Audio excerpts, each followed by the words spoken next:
Сиз көрүп аткан бул сүрөт ушул түрк доорундагы сүрөт болуп эсептелет, балбал таш болуп эсептелет. Жана бул балбал таштар эстелик ташы болуп коюлат негизи. Биякта көрүп атасыз, биякта кичинекей бала, бешиктеги жаткан бала окшош сүрөт. Биякта көрүп атасыз, көзү, кулагы, оозу жана ушундай бешикке оролгон бала окшош сыяктуу болуп көрүнөт. Бул жакта болсо аял кишинин мурунку эстелик ташы. Биякта көрүп атасыз, сөйкөгү бар.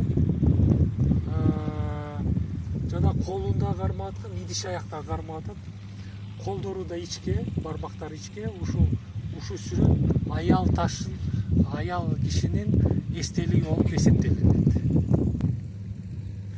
Бул ташты сиз көрүп атасыз, бул түрк доорундагы көрүстөндүн эстелигинин ташынын баягы бир көрсөтмөсү, бир мисал өрнөгү.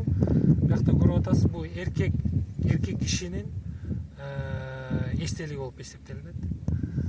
Биякта көрүп атасыз, көзү тартылган, мурду тартылган жана муруту тартылган. Мурутун көрсөңүз, муруту, оозу жана биякта сакалга окшогон нерселер бар. Бул ушу түрк доорундагы убактындагы сүрөт, балбал таш болуп эсептелет. 7-10 кылым биздин эранын ушул убактагы таш. 2000 жыл мурункуда тартылган сүрөт. Сиз биякта көрүп аткан ушул бугулар качып баратат да. Сиздер көрүп атасыз, бугулар баары ушундай бир качып баратканы артында ушу аңчылар илбирсти кармалышкан жана илбирс менен ушуну аңчылык кылып атышат.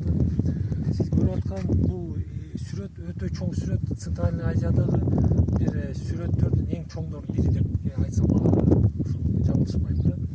Жана бул сүрөттү эгер биз Google'га ушундай петроглиф деп жазсак, эң чоң поезд эгдеп ушул сүрөт чыгат да.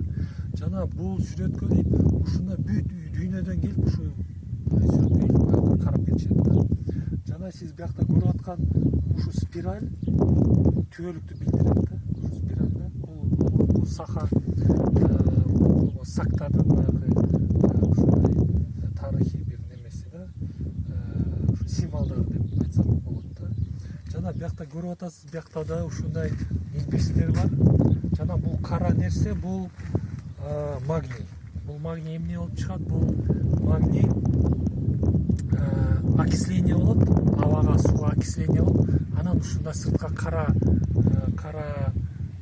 катмар болуп чыгып, жана ошо баягы элдер ушул кара катмарды кырып, анан ушундай сүрөттөрдү тартышкан.